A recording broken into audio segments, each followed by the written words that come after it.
Well, good morning. Good morning, everybody. Today, I'm channeling my inner Howard again. And we have some unfamiliar faces to those of you who haven't joined us recently. We have Debbie, who has, hi Debbie, recently Hello. joined Jump. Debbie has a very interesting and extensive background in leadership and mentoring.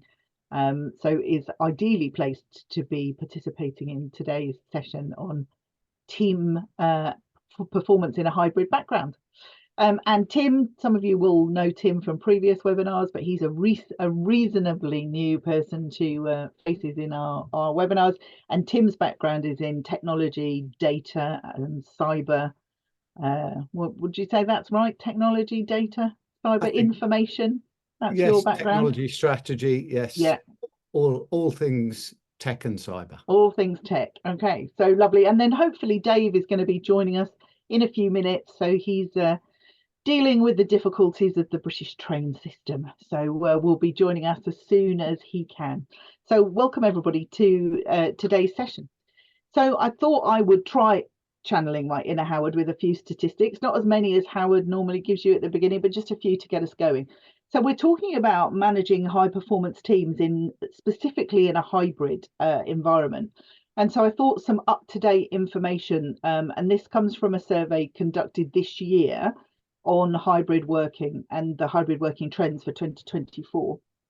So according to this survey, 30% of companies are back to fully on-site. So only 30% of UK, this is UK data, companies back fully on-site. That was before the pandemic, 57% of companies were fully on-site. So big change, and certainly not back in any way close to where we were before the pandemic. 40% of organisations who responded to this survey said that their companies had shifted to a hybrid model. And there'd been a 10% increase in companies who went for fully flexible working arrangements for organisations. And employees, according to this survey, absolutely love it. So 80% of employees surveyed said that they were satisfied with the model in place at their company. And the reasons they gave were 46% said it was because they spent less time commuting, 43% said it was because there was a better work-life balance, and 34% said it was because they were more productive. So I'd be interested in the comments if anybody's got any thoughts on those statistics or whether they ring true with your organisation, but they feel right for me. But I wonder if in the recruitment industry, it's not quite as common as it is across the British industry generally. So let's get straight in there with our questions. So we're talking about how oh, here's Dave, perfect. Mr. Parr, you've joined us as we launch into the first question. You've missed my statistics, but we're going strong with our first question.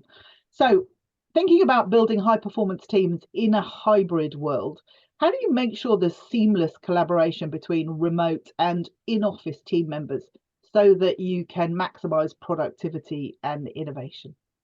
Does anybody want to volunteer to go first on that one? I'm happy to, Heather.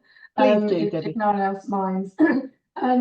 Yeah, I mean, I think thanks for those statistics, by the way. It's really interesting to hear those.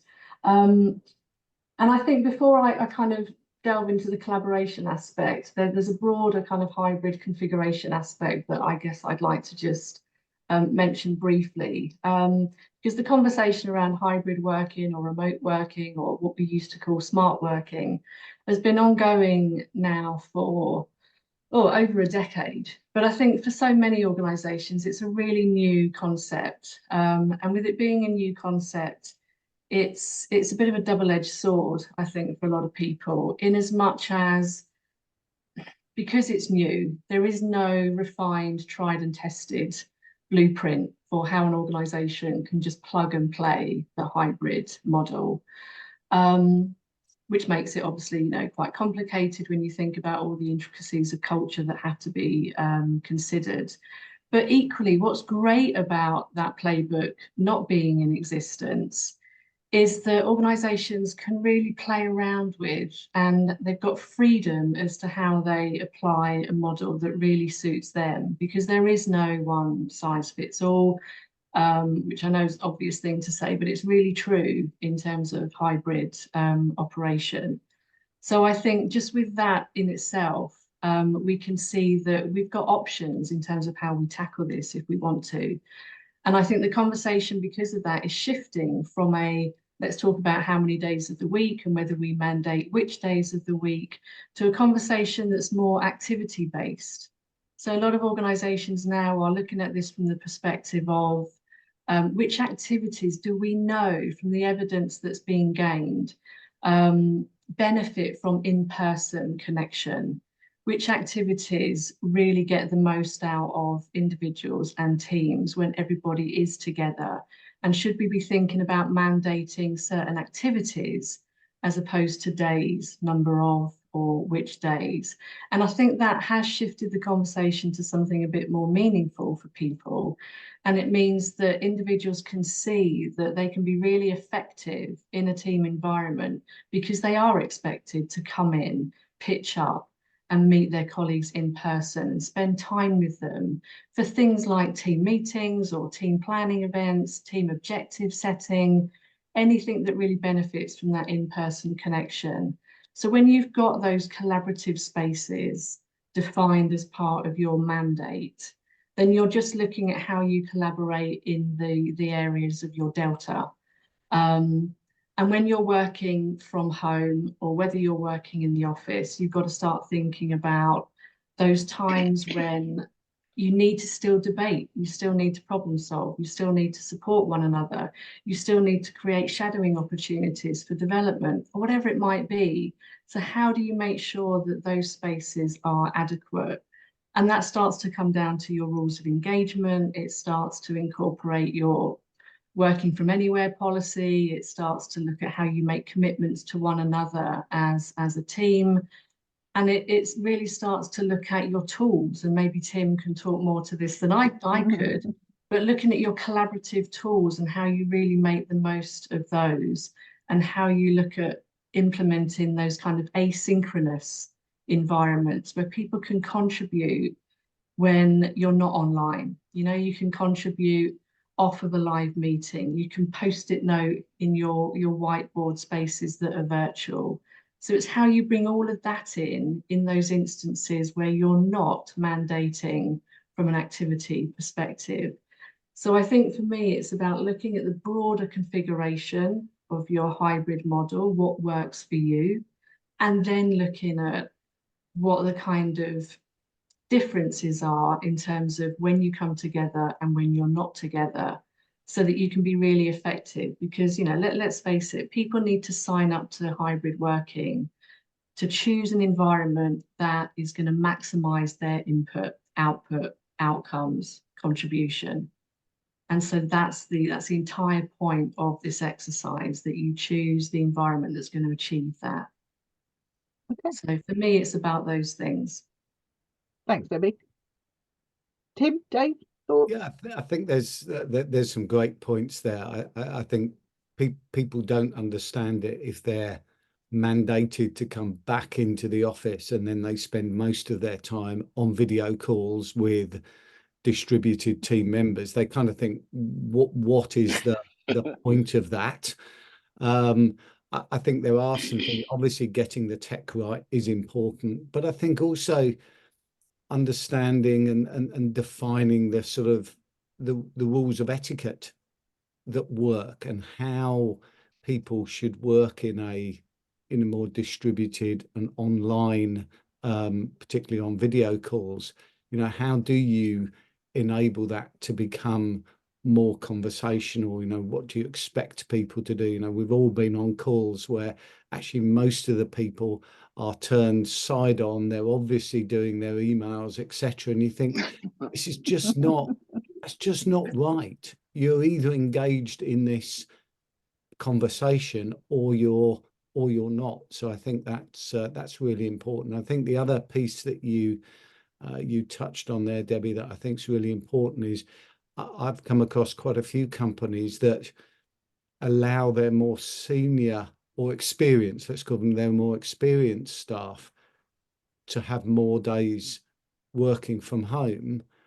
And I don't think they really realise the impact that has from, as you described it, the shadowing, but that subtle learning that more inexperienced staff get from just listening to experienced people, how they interact with each other, how they interact on the phone, how they, comport themselves in the office. That gets lost if they're spending 2, 3, 4 days a week at home. And that's so true, isn't it, in recruitment particularly? Yeah. That it's so true because of the way in which we develop the people around us, and we develop the culture and the way we motivate people in our industry. Dave, your thoughts? Yeah, can I just say firstly, I'm sorry I'm late. I have a note You're from my forgiven. mum. I have a note from my mum here, signed by me. To Tim's Like all my point, notes were at school. exactly right. Sorry, Mum. Good at forging. I think Tim's point, the point made there, was excellent, because I think when you have more senior people working from home and less senior people working in the office, it's almost perceived to be a benefit to working from home, which is absolutely against what Debbie's been saying about, if you focus on the activity, then it shouldn't matter where you are. And our junior staff, our less senior staff, need the expertise face to face more. So having senior staff working from home, I don't think, and paraded as a benefit. I've one company I know, if you hit your target, you can work from home more. Yeah, bizarre. I mean, culturally, that just, you get an us and them type scenario. So I don't think that works. The one thing I would say about the question is, how do you ensure seamless collaboration? Let's give ourselves a bit of a break. It will never be seamless. And if we're aspiring to seamless communication, we don't have seamless communication when we're all together. So why we would expect seamless communication when we're not all together? I think we've just got to be reflective of some things work better for other people. So some people prefer to be working from home, and we're learning to live with this mixed model. But let's not hold the bar so high that we're constantly feeling we're letting ourselves down. And I think that's really true, Dave, because I have certainly heard organisations blame hybrid working for ills in the organisation that are actually nothing to do with hybrid working. They're to do with other things, to do with poor communication or poor development or poor objective setting, and hybrid working is a really easy blame. When actually that's not the issue. That's not the issue at all. So thinking about that and thinking about the way in which we align our values and we motivate people, if we're in a hybrid working, what strategies would you employ to identify and align new team members, as well as old team members, to make sure that in a hybrid working environment, we're all working to the overarching goals of the organisation, that we're not losing sight of why we're there and what the values are? I think some of that, Heather, is about making sure that in the first place, wherever you're working, you are communicating what the goals, the values, and the purposes of the organisation are, and that you're communicating to each person as an individual, each management team, each location, each office, where they fit into that. So how do you fit into these goals and purpose as an individual at your desk, as a team, as an office, as a nation? If you're in a bigger company and you've got you've got different offices around the world, I think you've got to make sure that everybody understands their part in that. And then that becomes less about where you deliver the expertise that you've got as an employee of the company. The fact that you may be working from home for a few days or even from home all the time doesn't matter as much if you understand what the company's goals are and how you fit into that. Many of us, I'm old enough to remember when recruitment was branch based, and the branches were all distributed workplaces that started off with a daily meeting with what are we going to do today, and then people would go off out to visit clients, or they'd be standing out in the road with balloons and stickers or whatever those things were. And it was those that there were activities that took place to just align what are we, what are we doing, what are our targets, where are we, and also just taking care to make sure that people felt part of the overall organization. It takes a bit of work. Yeah. No, for sure it does. Yeah. And I think for me, it is absolutely about this issue of shared vision, shared values, purpose. And I think, when we're hiring for our own organizations, and this can stretch to when we're talking to candidates for other organizations, for our clients, it's about having the conversation that isn't just about your skills and competencies and your experience, but it's also about, the things that really fulfill you. It's understanding what your values are, what's important, what are your non-negotiables, where are you likely to compromise? What is your sense of purpose? What are you doing when you feel really valued and fulfilled and rewarded, not financially, but rewarded by the outcomes that you're creating? And I think it was Greg Sattel from ChangeOS who said this brilliant thing a couple of years ago about there's a fundamental difference between hiring people who have the capability to do what you want them to do and hiring people who already want what you want. Lovely quote. If you think about lovely. that, it can be massively powerful, can't it? To actually hire people who aspire to achieve the same goals and outcomes. They feel a sense of purpose when they're creating the same outcomes that you want to create, because you get that discretionary effort.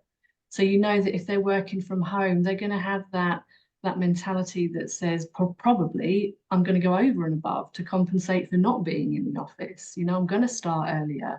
I might finish later too. I might really put that discretionary effort in. And so I think having that conversation can be really insightful, so that you recognize that you're hiring people that want the same things, because then all the skills that might be lacking or might be missing today, and probably more so in the future, they can be taught. But that other stuff is more inherent, isn't it? It's in our core, and we need to have those conversations really early on, and hire those people that are going to be aligned, and we don't need to worry about their degree of drive or motivation, because it's there. Yeah. And I think that's where organizations that really understand the point of values know that it's not just writing them on the wall, right? So they become part of everything that you do. So every conversation that you have with people, it's rooted in your values. So your team meetings, your weekly, your daily startups, it's all rooted in those things. The why we're here, why we're here, the why we're doing it. Yeah. And when we live out those values, very rarely in a hybrid working environment do we have the company values plastered on our home study walls. We don't look around and see. Other than one of my logo. clients who've got one member of staff who's actually got them tattooed. Oh my word!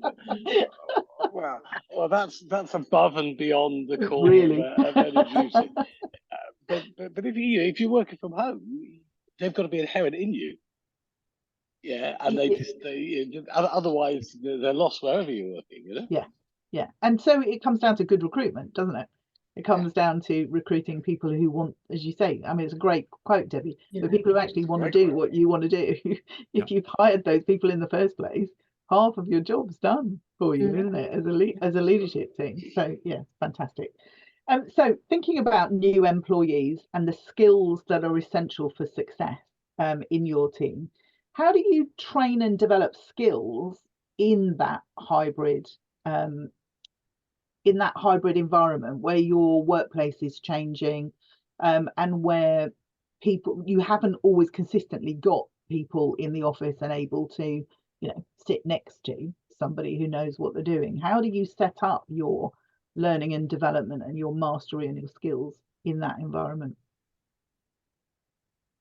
Well, I'll just take the first of all, fly the flag for the tech skills, because I don't think it happens.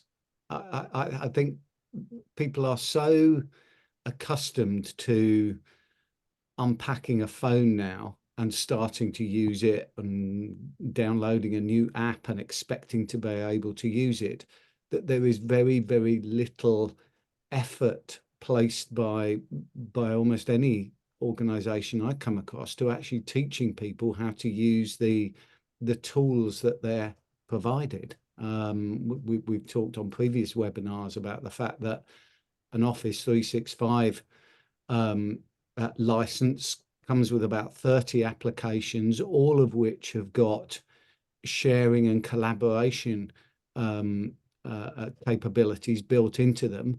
And most people still use Excel, Word, PowerPoint, and Outlook, just like they did in version 2010, 2007, 2005, whatever. And when we were in offices, there would always be somebody who'd be a little bit further ahead than others, and people would go, how do you do that? Or, oh, that looks interesting, show me that. That doesn't happen now.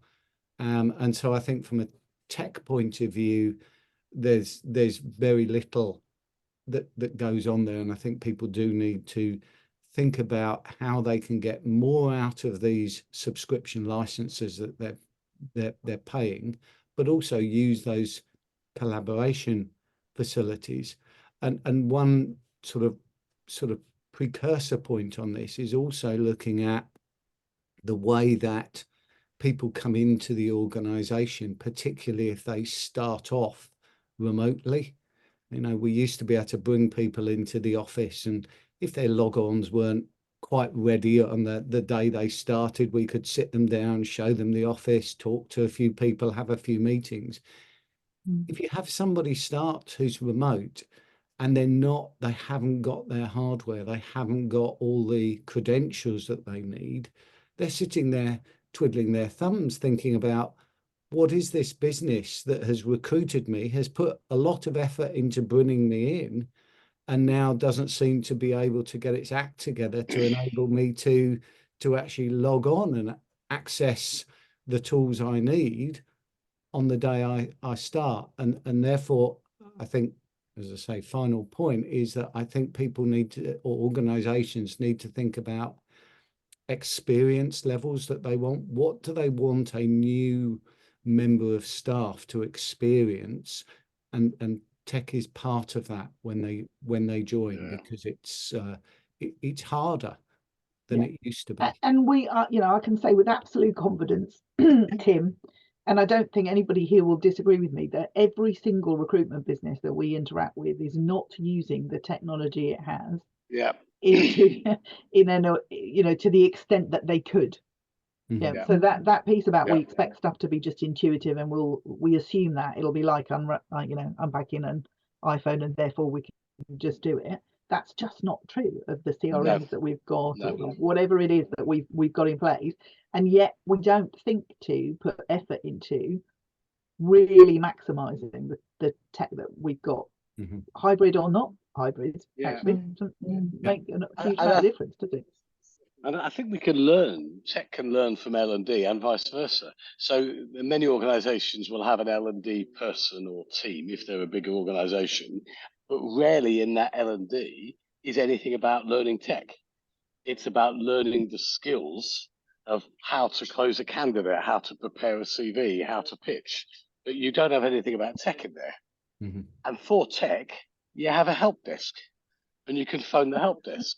Well, if you flipped it around the other way and said, actually, L&D is also going to teach the tech bit, or you're going to have a tech person accountable for that. And then for L&D, you had a help desk for L&D. So if you've got a question, you can control margin calculation or whatever it may be in your day, you can have someone who can help you with that. I think both parts of the organization, particularly when you're in hybrid, it's important that they are working together. And I think we can learn from each other, making better use of the tech so that we're more efficient as recruiters. Yeah.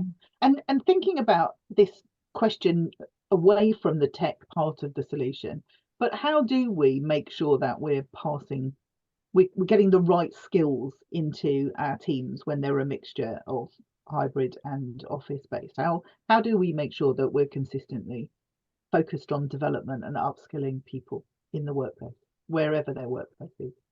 Yeah, I mean, I think it is about looking at learning and development differently. I think we've got to do that anyway, because to Tim's original point, you know, tech is one of the gaps that's, you know, exponentially growing every quarter, according to Harvard Business Review.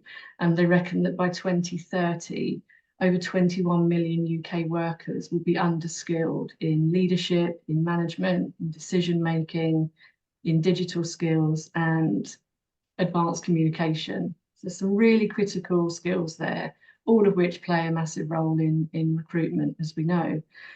So if you think about that emerging issue that's really real, and you think about the fact that people's development needs aren't necessarily going to be as visible to you as they were when they worked in front of you, you've got to have a conversation that really evokes that awareness in the individual as well as you as their leader. You know, you've got to start having conversations that allow you to really explore where the blind spots are, where people are struggling, and make sure that at least, you know, the conversation is robust around what those development needs are, and not just about skills, because intellectually people can pick up skills and knowledge and the know-how.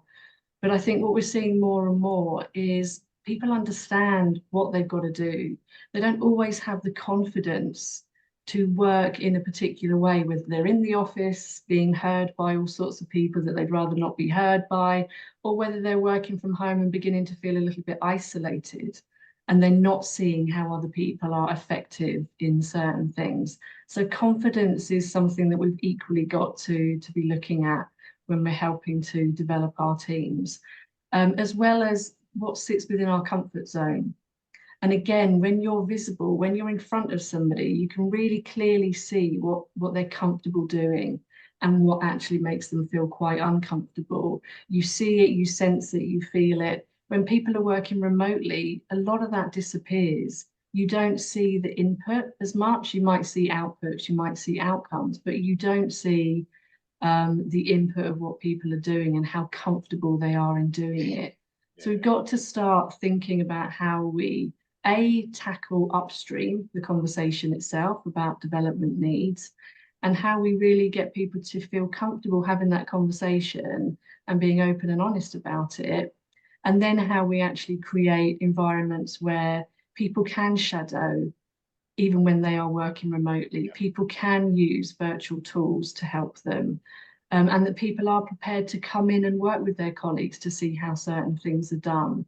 But I don't think any longer, with that skills gap that is emerging, we can just focus on the hard skills of recruitment. We've got to make sure people are comfortable and confident in applying them. And ultimately, learning and development is all about being effective. What are the things that are going to make you effective as an individual and a team? And that's not just about what you know, it's about how comfortable you are in applying it. I think that's really interesting, because one of the things I've noticed over my too long career in recruitment is how too many recruitment environments, learning and development is accidental. And I think what you're describing, Debbie, is making it deliberate. Intentional. So in too many recruitment organizations that I've experienced, it's just kind of people, well, we think that people are going to learn how to be a good recruiter by some sort of weird osmosis, that we sit them next to somebody who can do it and something magical happens and some of them pick it up and magically become, I see some wry smiles around the place, because clearly recognizing that, having seen it yourself. But I think what you're talking about, Debbie, is moving to being a bit more deliberate about it. And I think a lot of recruitment businesses could really benefit from that, genuinely thinking about what are the things that they need people to know and to feel and to think and to do in an organization in order to be the most productive they could be, and having a much more consciously proactive conversation about those things, rather than this kind of magical learning and development happens a bit by accident. Okay, lovely. So thinking then about how do we evaluate and measure the productivity of hybrid teams, and is there any difference in the way you provide feedback in a hybrid situation to drive improvement? Shall I go first? Because I think some of this draws on some of the things that we've just been saying. You know, when you're looking at how you set your expectation, you know, you've got to be able to do that consistently with everybody, regardless of whether they're working from home or whether they're blended or whether they're working in the office. And you've got to make sure that you don't fall into this new bias that we're all seeing, which is this proximity bias. And a lot of hybrid organisations are seeing that some of that is coming into play. And so I think we've really got to be explicit leaders. And I don't mean micromanagers. I mean, we've got to be really clear on our expectation, regardless of where people are working.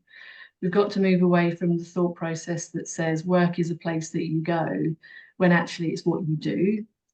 And we've got to really be thinking about the levels of trust that we place on people, but making sure that, you know, where we set people up for success, they're really clear on what's expected and what's not expected, that they're really clear on, or we even remove assumptions. You know, we make so many assumptions every day as leaders, and we've got to remove those assumptions and be more explicit with people in terms of what's expected, and what good performance looks like, and what our tolerance is around failure. You know, for some organisations, failure might be, I don't know, losing a client to a competitor that's recently emerged, because that's happening all the time. Or it might be CV rejection. You know, what's the degree of tolerance in your organisation around what's perceived as failure, and how are people managed in those situations, and how are they realigned, or, you know, made sure that they're not derailing too much as a result. And we've got to let go of the visible input. We've got to be able to look at how we measure against outputs and outcomes, and trust that the input is happening where we don't have visibility of that input happening, and not just assume that if people are working in the office that the input is happening, because again, that's the kind of proximity bias. You know, it works both ways for those in and out of the office. So I think, again, it's about how we think about these things. But, you know, you've got to have a robust culture whenever you're talking about evaluation, and whenever you're talking about feedback. You've got to normalize feedback. You've got to remove any allergic reaction to it. And you've got to help people recognize that, you know, no one person on the planet is good at everything. So let's just be honest about the things that we need to get better at, and let's work together to get better at it. So I think there's a big cultural piece there.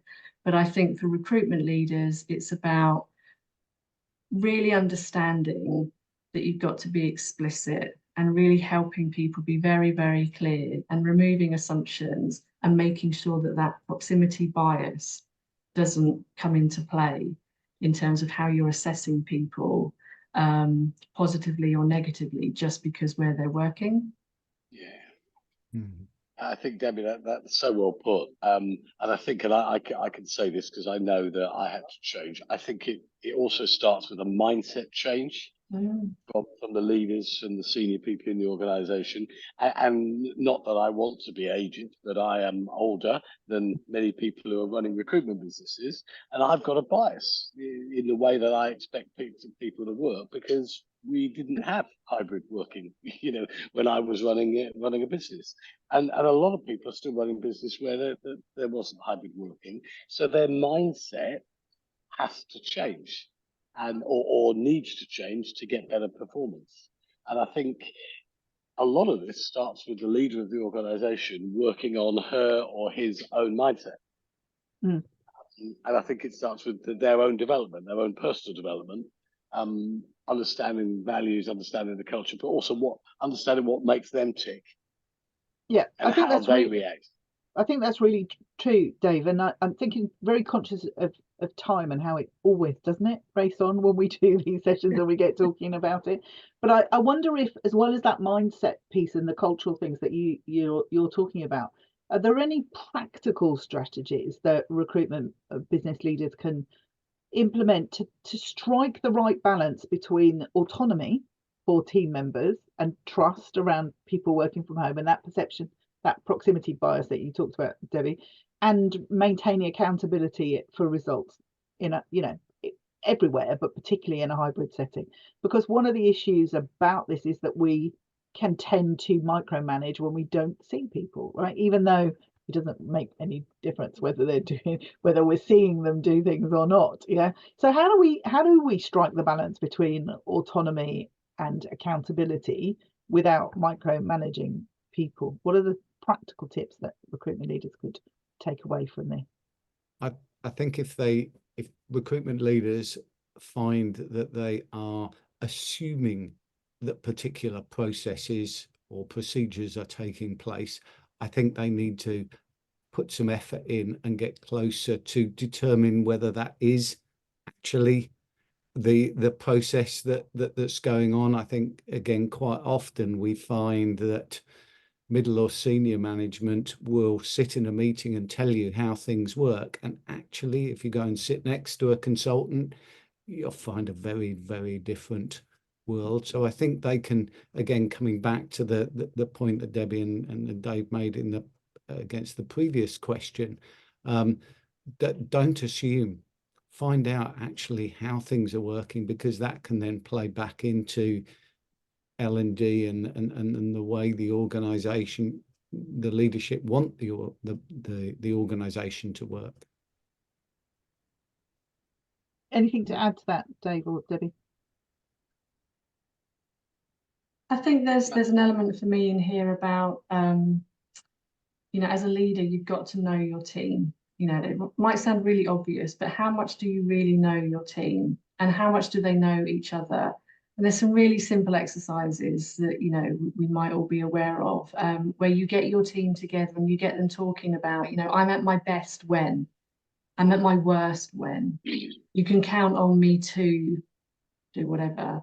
And what I'm going to need from you is, and just to start having conversations where people understand who they've got around them, who they can rely on, where accountability should sit. And if it sits somewhere and it doesn't sit with you, the reason why that is the case. And really get a sense of, you know, who the experts are in certain things, who are the go-to people, and the reasons why those things are set the way they are set. But it does take a bit of effort to set your responsibility and your accountability parameters, and you've got to be open about it.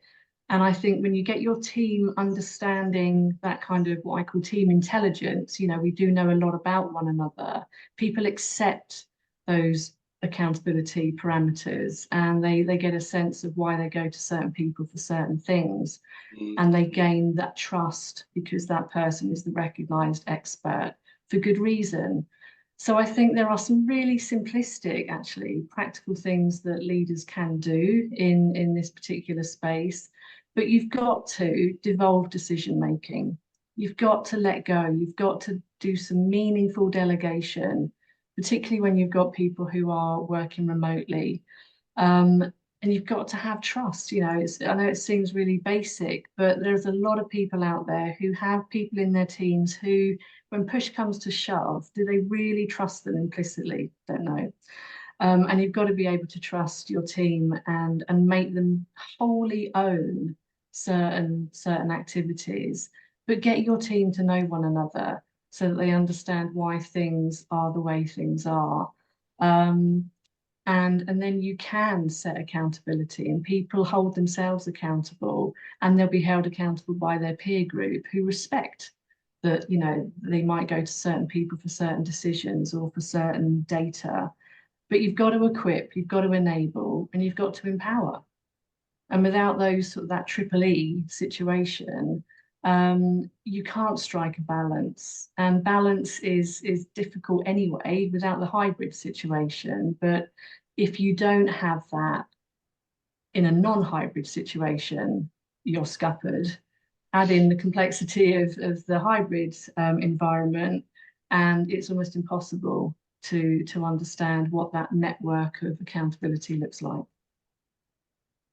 Yeah, there's a really interesting, it's a very old one of these cross diagrams that I wish I had to screen share with you, but it's that thing about eyes on, eyes off, hands-on, hands-off. And I think it's a really sensible exercise for every leader in an organization to actually sit down and say, to what degree are they eyes on, eyes off? And, you know, for what activities and which people are they hands-on and hands-off? And actually really challenge themselves about how they do trust the people in their organization. Because I agree with you, Debbie, this comes from really good delegation, truly empowering people to take decisions and take responsibility, because we all know that micromanagement drives accountability and responsibility out of people, doesn't it? So sorry, Dave, you had something to add there. Well, I was just going to say, trust goes both ways.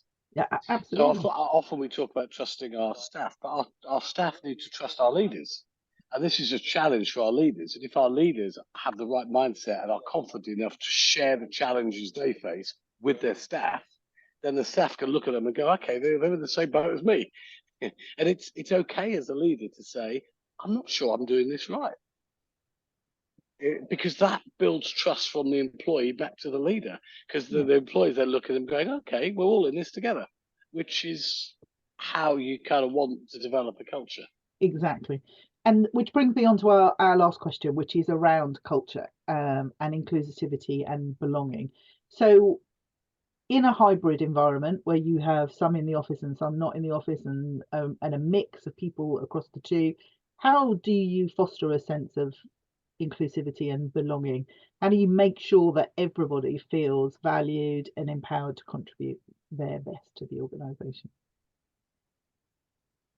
Yeah, I mean, some of it comes back to things we've already said. You know, I think this is where this proximity bias plays its strongest card, because, you know, we've already seen that people who work remotely get a sense of kind of FOMO. You know, there's this fear of missing out, and that might be about being overlooked for promotion. It might be about missing out on decision making that might happen, you know, by those water cooler conversations. There's a sense that, you know, people who work remotely do miss out on some, you know, some significant things. But also there is a feeling from some individuals who are in the office all the time that they get put upon. You know, that 4:45 on a Friday, you're visible to me, I'm going to give you a last minute task. And that kind of, you know, just expectation that because you're here, you've got the ability, capacity to take on extra stuff. So there is this need to work your equalizer. And make sure that everybody gets an opportunity to participate, to make sure that you utilize the tools that we mentioned earlier, to make sure that you give everybody in a team meeting, for example, the opportunity to say something if they want to, and just make sure that you quiet down the, you know, the more vocal individuals when you need to, and you encourage people to speak freely, and that you set the etiquette, the rules of engagement around those conversations to say, look, everybody has got a voice and everybody needs to be heard, and we need to listen to what people have got to say, because quite often that's when you get an idea that you can develop, or that's when you really benefit from that inclusivity. You can also look at, you know, the different aspects of a working from anywhere policy, and look at how you start to, you know, create a really inclusive environment that means that, you know, everybody is taken into consideration, and then it doesn't matter where you work, you're included. Maybe everybody gets a chance at chairing the team meeting, you know, so that it doesn't matter whether you're kind of struggling with the audio at home, you can feel as though you've got a really strong participation. So there's all sorts of things that you can do. I'm mindful of time, you know, we need a couple of hours for these conversations, don't we? Because it's a big topic. But there are things that we can do, and it just takes a bit of thought. I think that's absolutely right. I think there is still quite a feeling from employees that leaders aren't necessarily that bought into the hybrid idea. Have a couple of bad months, and then leaders are starting to talk about calling everybody back into the office. That doesn't make people feel like it's a long-term commitment to that model. Yeah, I think that's really true. The consistency piece is really, really important. And believing that hybrid working, that where somebody is based, is the reason why we've had a couple of bad months, belies a way of thinking that is not helpful for getting a flexible, effective hybrid working. We either believe that location geography makes a difference, or we don't, right? And changing our minds because we have a couple of bad months, and blaming some of the cultural issues that we've got, or the hiring issues, on flexible working or hybrid working. It's just wrong. It's just wrong. So. Well, one little tip I would say, and some of the companies that I know do this really well, is they celebrate the wins more in a hybrid model. So somebody's hit the target, they've got a piece of tech that showers everybody's screen with flowers. Lovely. So it doesn't matter where you're working. If John in Glasgow and Rob in Brighton, and so instead of ringing the bell in the office, they've got the tech thing. Yes, fantastic. And it's a very easy thing to cultivate, and everybody older. And if you're having 4 or 5 of those an hour, you know, if you've got enough people, and they don't have to be massive wins. You know, I've just won a big client. It could be I've hit my target. I've done my monthly CVs. It could be anything. But I would encourage leaders to help organisations celebrate their wins more, because that binds people together wherever they are. Yeah. Lovely. Well, we are now at the end of our allotted 45 minutes. Very much appreciate all of the contributions from you all to this subject. If I can kind of sum it up, really, I think this is about being conscious and deliberate in what we do, and remembering that stuff in your organization doesn't happen by magic, right? It's not a magic sprinkly dust that happens because we're present in the room with our people, and that we have to be conscious and deliberate about everything we do in terms of culture, values, objectives, accountability, management, leadership. And if we're deliberate about those things, where people are in the organization won't make any difference, and that our organization will be successful because of where people are. Lovely. Thank you very much indeed. We'll see you all next week. Thank you. Bye-bye. Bye-bye. Thank you, Heather. Thanks, guys. Debbie, good to see you. Cheers, Andrew. Thanks. Bye-bye. Have a good week, everybody.